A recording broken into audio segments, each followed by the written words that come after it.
para siempre, por lo que Sobrero cesó en su obsesión por averiguar el uso técnico de la sustancia. En aquella época, el principal explosivo era la pólvora negra. Esta sustancia descubierta en China en el año 1000 después de Cristo es el explosivo más antiguo y se conoció en Europa a principios del siglo XIV. Pronto, la pólvora negra se empezó a utilizar para fines militares. A finales del siglo XVII se empezó a usar para explosionar montañas y construir carreteras. Pero, ¿qué entendemos por el término explosión? Las explosiones son reacciones químicas aceleradas en las que se libera presión y calor en el poco tiempo que transcurre hasta que toda la sustancia explosiva pasa a estado gaseoso. Este aumento de volumen extremadamente rápido provoca una onda expansiva que se propaga en todas las direcciones. Cuando Alfred Nobel regresó a San Petersburgo en 1853, comenzó a investigar la nueva sustancia que había descubierto Sobrero.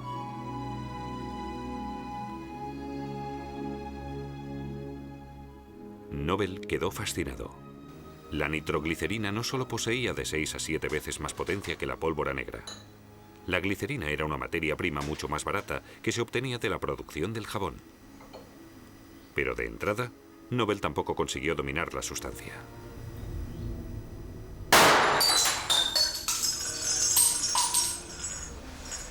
Por la guerra de Crimea, en aquella época el negocio de los Nobel empezó a ir mejor. Produjeron, entre otras cosas, las minas marinas que impidieron a la flota inglesa atacar San Petersburgo. Pero conforme iban perdiendo la guerra, los rusos se iban quedando sin materias primas para fabricar más armamento. En 1863, la empresa Nobel vuelve a ir a la bancarrota y la familia regresa de nuevo a Estocolmo.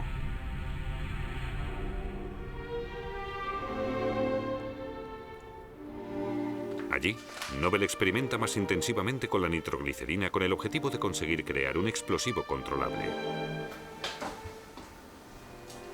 Uno de los principales problemas que presentaba la producción industrial de la nitroglicerina era su susceptibilidad al fuego y las sacudidas. Un simple roce hacía que el líquido oleoso explotara. Su extrema sensibilidad imposibilitaba su uso civil y militar. Nobel tuvo una idea. Con la ayuda de un detonador consiguió controlar la nitroglicerina y provocar una explosión de forma segura.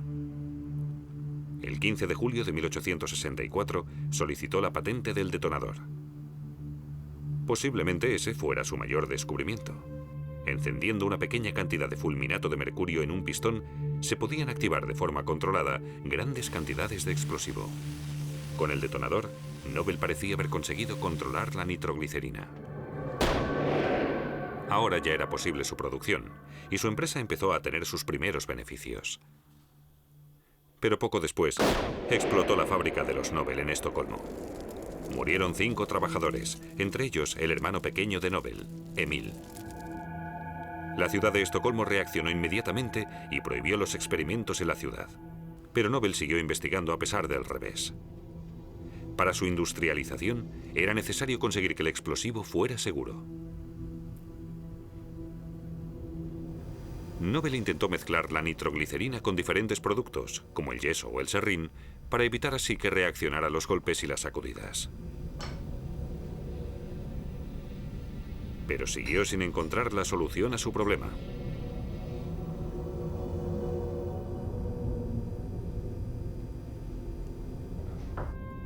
Para evitar los riesgos de transportar la sustancia, Nobel inició la fabricación propia de nitroglicerina en diferentes países y patentó el producto en cada uno de ellos como el aceite explosivo de Nobel. En 1865, Nobel abrió un nuevo taller en Krümmel, cerca de Hamburgo. Pero apenas un año después, una parte quedó destruida a causa de una grave explosión. Nobel ordenó reconstruir el taller enseguida y siguió sin inmutarse con su investigación. La reconstrucción fue rápida y la opinión pública permaneció escéptica. No tuvo tanta suerte en otros países, donde se discutía una posible prohibición de la sustancia. Pero Nobel estaba convencido de que el accidente se debía únicamente a una mala utilización del producto. Y el destino volvió a ayudarle. En Krümel se derramó un poco de aceite explosivo y el líquido fue absorbido por la tierra de diatomeas que había en la caja para protegerlo de los golpes. Este polvo poroso resultante de la fosilización de algas primitivas era el material que tanto tiempo llevaba buscando Nobel. Insensibilizaba el aceite explosivo ante los golpes y las sacudidas.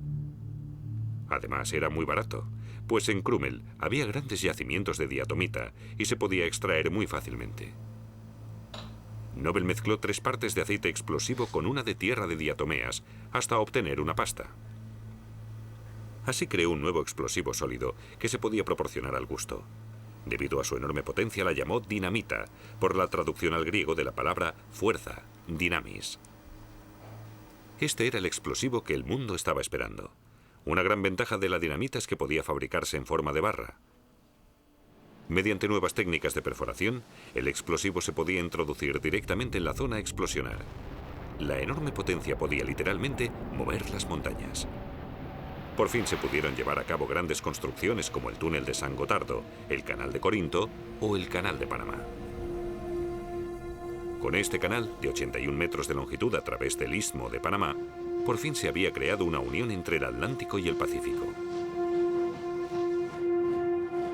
Con él, la vía marítima entre Nueva York y San Francisco se acortó más de la mitad.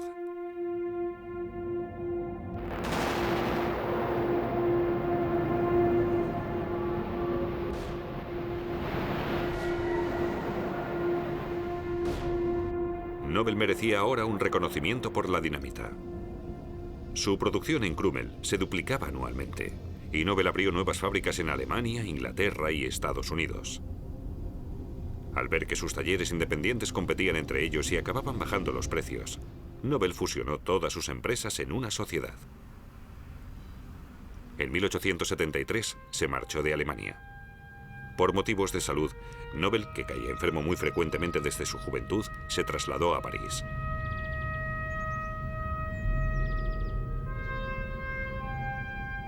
En las inmediaciones de la ciudad, abrió una nueva fábrica de explosivos y creó un campo de entrenamiento militar para la investigación de nuevas mejoras en la dinamita. La dinamita aún tenía algunos inconvenientes. Si entraba en contacto con el agua, la nitroglicerina se disolvía y quedaba inservible. En 1887, Nobel encontró por casualidad la solución a este problema. Para cortar una hemorragia se puso colodión en la herida. El colodión es nitrocelulosa disuelta en éter. Entonces tuvo la idea de absorber la nitroglicerina con nitrocelulosa y de esa forma creó la gelatina explosiva.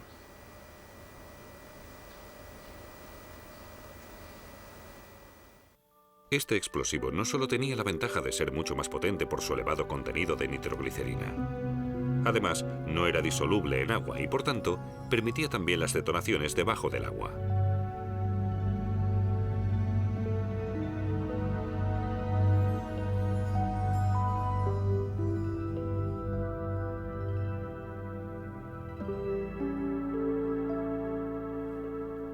En Suecia, la gelatina explosiva salió al mercado con el nombre de Dinamita Extra. Este producto gelatinizado de nitroglicerina es lo que actualmente conocemos como dinamita.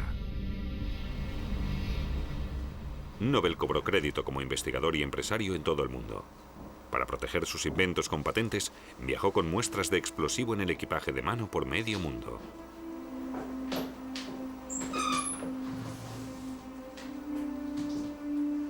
Lo único que le molestaba del maravilloso explosivo era la gran nube de humo derivada de las detonaciones.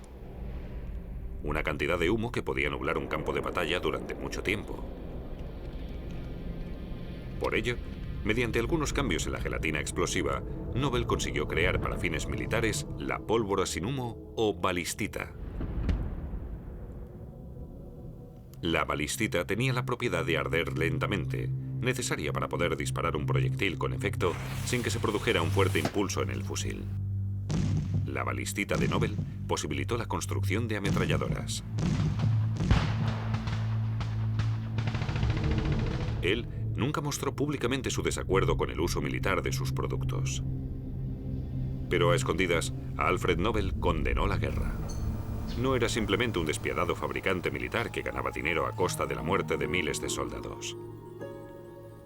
Se escribía cartas con la escritora pacifista Berta von Suttner, autora del libro antibélico Abajo las armas. Nobel deliberaba con ella sobre la política de paz y la idea de una confederación internacional semejante al concepto de las Naciones Unidas. En 1891, Nobel empezó a tener problemas políticos. En Francia se le acusó de espionaje y por ello tuvo que trasladarse a San Remo. Allí, Alfred Nobel murió de un infarto el 10 de diciembre de 1896. Aunque en aquella época la nitroglicerina se utilizaba como medicamento para el corazón, él se negó rotundamente a tomarla. Hasta el final de su vida, Alfred Nobel acumuló 355 patentes. En 20 países del mundo, 80 fábricas producían, con grandes beneficios, su explosivo. Sin embargo, no pasó a la posteridad como el rey de la dinamita. Ha pasado al recuerdo como impulsor de la ciencia, la cultura y la paz. Dispuso en su testamento que toda su herencia, unos 31 millones de coronas suecas, se destinara a una fundación. El dinero de los intereses debía destinarse cada año a galardonar a científicos destacables por los resultados de sus investigaciones. A esto se sumaron también los premios a la literatura y el compromiso por la paz, las dos pasiones secretas de Nobel. Sus familiares intentaron impugnar el testamento, por lo que hasta el año 1901 no se pudo celebrar la primera ceremonia de los premios Nobel. Uno de los primeros premios Nobel por la paz se le entregó a Berta von Suttner, la única mujer que desempeñó un papel importante en la vida de Nobel.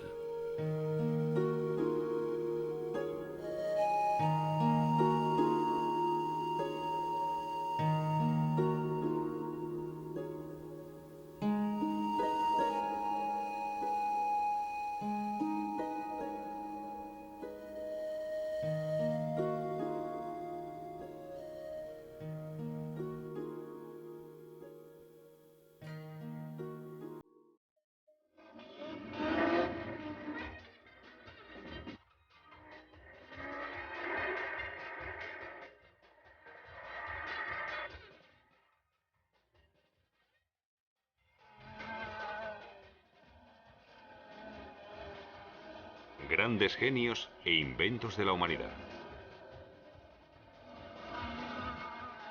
Carl Benz, Gottlieb Daimler y el automóvil.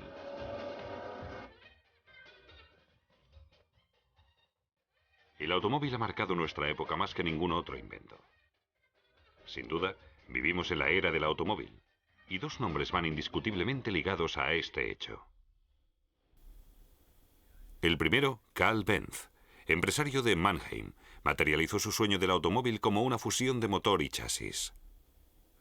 En 1886 se patentó su velocípedo con motor, el primer automóvil del mundo. El segundo, Gottlieb Daimler, tuvo en Stuttgart la visión de un motor de combustión para la propulsión de cualquier vehículo posible, ya fuera de tierra, agua o aire. Su motor de gasolina de 4 tiempos se patentó en 1886. Es una casualidad histórica. Los dos pioneros del automóvil nunca se llegaron a conocer y desarrollaron sus estudios a solo 130 kilómetros de distancia, en la misma época, cada uno a su manera. La fabricación del vehículo automotor, el automóvil, es obra suya. Sin embargo, la idea era mucho anterior. Los coches de viento, según las representaciones de su creador, debían avanzar movidos por la fuerza del viento.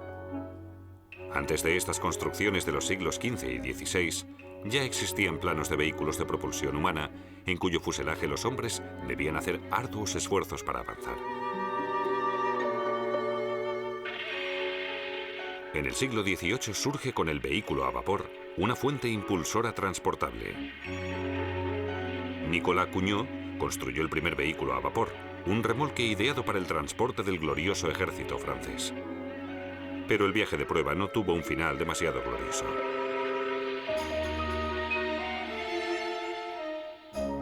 Algunos años después, se crearon pequeños motores de combustión de gas, las máquinas atmosféricas. Étienne Lenoir, de París, creó una máquina con 2 pistones y un cilindro. El primer motor eficaz de combustión interna. Incluso llegó a realizar con él una salida por los alrededores de París.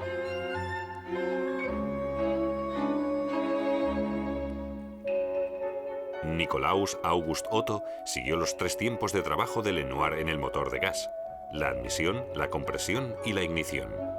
Y añadió un cuarto: el escape. El ciclo de 4 tiempos fue un éxito.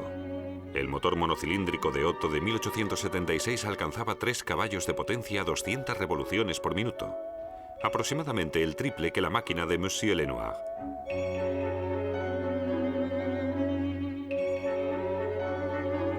La fábrica de motores de Otto, Deutz AG en Colonia, se convirtió en la mayor fabricante de motores de 4 tiempos de Europa y, por supuesto, siguió trabajando de forma regular. También participó en el desarrollo del motor de 4 tiempos Gottlieb Daimler, entonces socio en la dirección de la fábrica de Deutz. Junto a Wilhelm Maybach, se le consideró un constructor superdotado de su época. Maybach y Daimler se dieron cuenta de que el motor de 4 tiempos ponía por fin a su disposición la tan buscada fuente impulsora para los vehículos. El ciclo de Otto, uno de los inventos del siglo. El pistón, en su descenso, crea un vacío dentro del cilindro. A través de una abertura de admisión, penetra en él la mezcla aire-combustible. Después, en su ascenso, el pistón comprime la mezcla que en ese momento se inflama. La mezcla inflamada explota y el pistón es impulsado hacia abajo, liberando energía. El cigüeñal vuelve a girar después de la explosión. Y en el último tiempo, los gases son expulsados por el ascenso del pistón.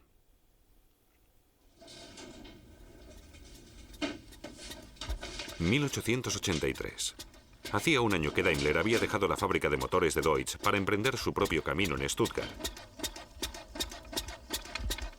Daimler invirtió todo su capital en un único objetivo: conseguir mejorar el motor de 4 tiempos haciéndolo más ligero y compacto. Para poder aumentar al mismo tiempo la potencia del motor, Daimler aplicó combustible líquido en lugar de gas y un nuevo encendido por tubo